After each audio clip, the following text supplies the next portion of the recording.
Hi, everyone. My name is Lori, as you know. And for those of you that haven't been on this page before, I just want to say welcome. Hope that you enjoy this.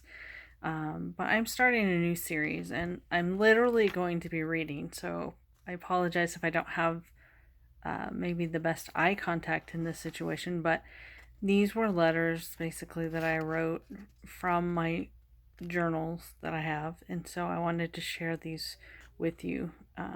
And I will try to be dropping in these videos. I'm not sure how frequently just yet, but I want to be trying to do it on a more frequent basis. All right, so I hope you enjoy.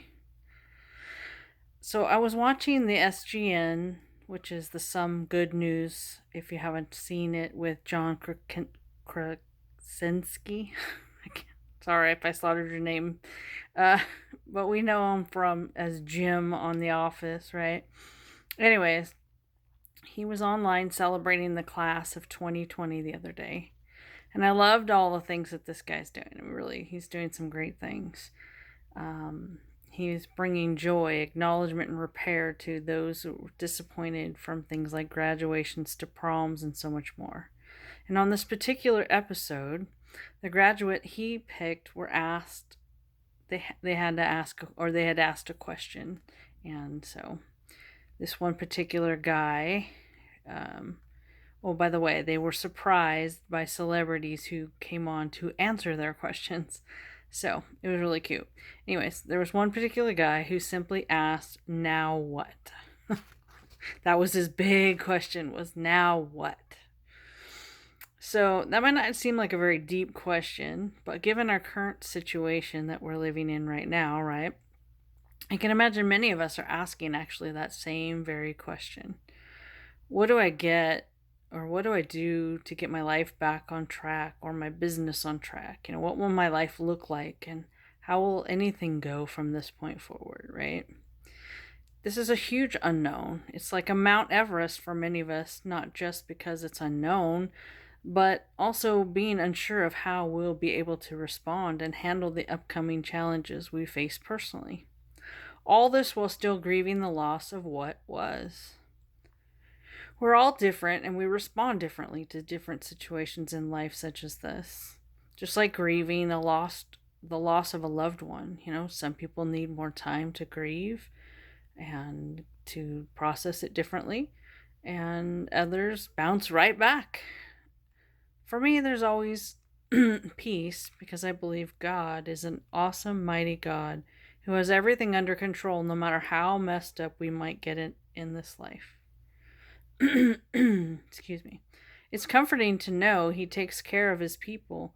This will sound contradictory to what I just said, but there have been times in my life when enough bad brought feelings of hopelessness and despair despite knowing God was in control.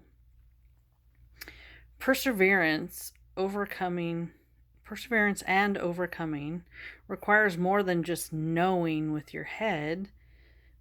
It requires faith and trust without seeing. The Bible has lots of examples of being down and out and overcoming by having faith. There's one example I wanted to share right now from 1 Kings 17:7 through 24. It's Elijah. Elijah is a godly prophet announced, by God's guidance, not his own, that there would be no rain for several years. And so, indeed, there was a drought because God allowed that, right? In this time, God provided for Elijah, and one of those ways was that he sent her to a widow. He asked as God had instructed him to ask for water and a piece of bread. The widow told him she didn't have any bread, just a handful of flour and a handful of flour, I lost my spot, sorry, in a jar and some olive oil in a jug. She told him her plan, actually, was to make one final meal for her and her son and then to just die because they had nothing. Complete defeat and hopelessness because she couldn't imagine anything different, any solution or way to survive. We don't know what she tried before this or what brought her to these circumstances, but as a mother, I can imagine she tried hard for her child's sake. Maybe some of you feel the same way today. You can't even imagine how, at this point, you're going to make it. So, what happened to the widow? Well, after Elijah assured her that God said the flour and oil won't be used up, in fact, they won't just be not used up, but they'll keep flowing until God sends the rain again. Now, she had to have faith and believe that that was true. And so she did. And the food did not run dry. In fact, it was enough food every day for all three of them to continue to eat. When we're in places we have a choice, we can focus on the seemingly hopeless impossibility, or knowing and trusting in faith that God will use what we have to supply our needs. He is good, and he says in Hebrews 11:6, we must believe that he exists and that he rewards those who earnestly seek him. I know it's hard to believe that he will meet your needs. It's hard to believe sometimes. It really is, because it defies logic and even nature. I'm just going to give you an example here. This is an interlude. I had some friends, and this was many, many, many years ago, who were struggling to survive, and they had 4 children. And I didn't know they were struggling. I'm sure lots of people didn't know they were struggling, but they were struggling, and they were struggling hard. And so one day, I got a phone call from my friends, and they said, "Did you do this?" And I said, "Do what?" And they said, Did you buy us all those groceries and leave them on our doorstep?" And the answer was no. I absolutely was not the person that did that, because honestly, I had no clue that they were struggling the way that they were struggling. And I don't know if it was somebody that knew that they were struggling. But the point is that God put it on someone's heart to bring them those groceries. They never did find out who did that, which I think is a good thing, because instead of giving man credit, they could give God credit. So they were provided for. But, it's hard to believe sometimes, right? And so we can misunderstand the needs versus wants. That's a big one too, which may have us focus further on expectations going unmet. So when we want things more than we really need them, sometimes that's an issue, right? So this is also where choice matters. And I love the Indiana Jones movie, The Last Crusade, towards the end of the movie, when Indiana has to follow the clues, right, in his father's book, journal, whatever he called it, to get past all the booby traps, right? So there's a huge gorge, and there's just no way to get across that thing. And the title, or the thing that was listed as, was the leap of faith. And so Indiana's like, oh my gosh, how? And this is impossible. There's no way I can get across this thing. I certainly can't jump, because it's way, way too far to the other side. And so at that point, he has a choice. And that choice is he has to just go for it. Now, he could have done different things, yes. I realize he could have literally jumped, which might not have worked out so well. But he took a step of faith. And so he literally closed his eyes, put his foot out there, and just took that step of faith. And I like that he took a step and that he didn't leap. Because sometimes, well, not sometimes, I'd say a lot of times, that's how it is. A lot of times it isn't a leap of faith, it's a step of faith. And that's a big difference, right? Taking a step versus a big old leap. And it's not to say that we can't take a big leap at times, but my point is that generally we're so terrified to do anything, right, that we don't even want to take the step, much less a leap. And so God's kind enough to say, you know what, the leap or the step is fine. So Indiana takes a step, and sure enough, he steps, and he couldn't see it before, but there was a bridge that crossed the gorge, but it just blended in perfectly. So until he put the sand on it, you really couldn't even really see it that well. It's perspective, right? But anyways, there's a so we see the gorge, and we keep looking at our gorges in life, right? And we keep telling ourselves this is impossible. And honestly, we say that to ourselves a lot. We say a lot of really bad things to ourselves all the time. Like, I'm too busy. I'm too busy. I'm too busy. Really? Like, seriously, are you really that busy? Like, a lot of times we're not as busy as we say we are, but we tell ourselves that. And guess what? The more you tell yourself stuff, the more you start to believe it. I mean, it's true. The more you say it to yourself, the more you believe it. So we have to be careful with what we're saying to ourselves. And this is another one of the situations. We're looking at our circumstances, and we're looking at the things going on around us, and we're saying, this is impossible. There's no way. I'm never going to find a job. I'm never going to be able to pay the bills. I'm never going to, and we start saying those kind of things to ourselves. And we don't give ourselves any chance at all when we're talking and thinking that way. So we need to let that go. We need to stop speaking death, basically, in our lives.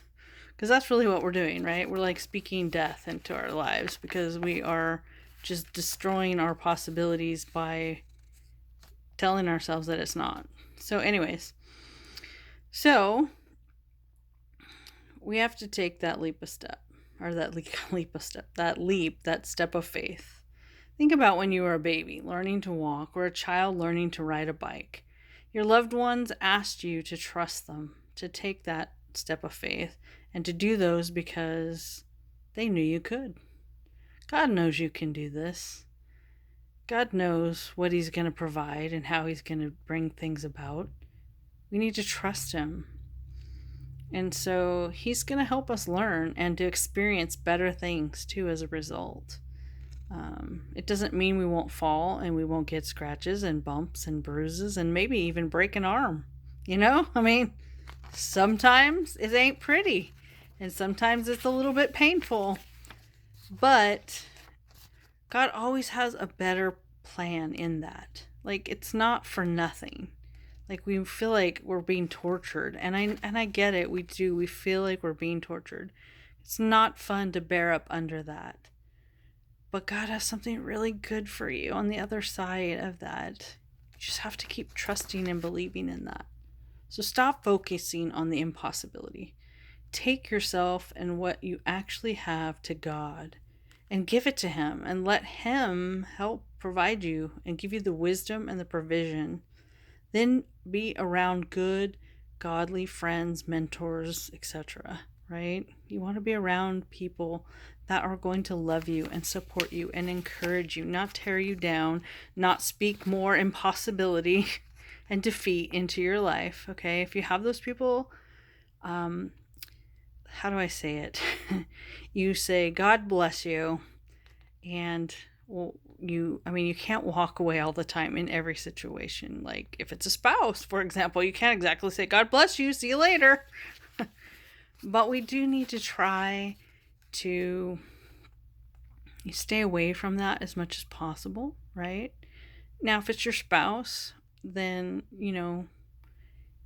you're going to have to try to help them to not speak that way. And just, I would honestly, what I would say to my spouse in that situation is, look, I love you. I really do. And I know you don't mean to be harmful in this regard, but this is what you saying this does to me. It makes me feel discouraged. It makes me feel defeated. Whatever. And just be honest with them and say, look, I know that's not your heart and that's not your intention. So let's lift each other up and encourage each other, and just try to encourage them to do better, and then definitely be praying for them. Okay, that's always the best answer is go to God with those things. But we want to try not to put ourselves in and surround ourselves with those type of people. It's not to say we can't have them in our lives. It's not to say we don't love them, because we do. And we need to spend some time with them occasionally because we love them and they matter to us, right? But if we spend too much time with them, they have an influence in our life, and we don't want that influence. We want to avoid that influence, okay? I hope that makes sense without being horrible. So we surround ourselves, right? And to help as well in learning, growing, supporting, and loving you through it, because that's what they're going to do. If you surround yourself with those people, they're going to help you in your learning process, your growing process, in supporting you and loving you through all of these different things, right? So, my friends, I want you to know that God is enough and that He's made you, and He's made it so that you are enough. So between His provision and what He's provided in you and through you, it's enough. So I just encourage you today to recognize and thank Him that He's enough and that He's made you enough and that He's going to provide, because He is. But don't just say it. You got to believe it too, right? And if you're not really feeling like I believe it, like, we don't want to just say things to say things, right? But here's the deal. If you don't believe it, just confess that to God and just say, you know what, look, God, I'm going to be real honest with you. I don't believe it. Sorry. I don't believe it. So, anyways, we want to be honest with Him and ourselves. The more we can be honest and real with God, the better off we are. Because that's where real intimacy is, and that's where real relationship happens, even with God. So, be honest with Him and just tell Him you're struggling and that you need help to overcome that. So, like I said, guys, God is enough. He's made you enough, and we're going to get through this. And not just get through it, but we're going to, if we really seek God, we're going to find the joy, and we're going to find the peace, and we're going to find the love and the kindness and the patience and all the things that we need, because that's God. So, anyways, thank you. That was my first letter from the journal, and I will be on here with more. So I hope you enjoy it. Please comment. Please ask questions. Please tell me that, oh my goodness, Lori, like, you're full of baloney. I mean, whatever it is you're thinking, I want to hear about it. We may not agree all the time on everything, but we're here to support and encourage each other. And that's the whole point of this page. That's the whole point of, to me, doing life. We're supposed to do life together, and we're supposed to love and help each other through it. So with that being said, I will sign off. Good night.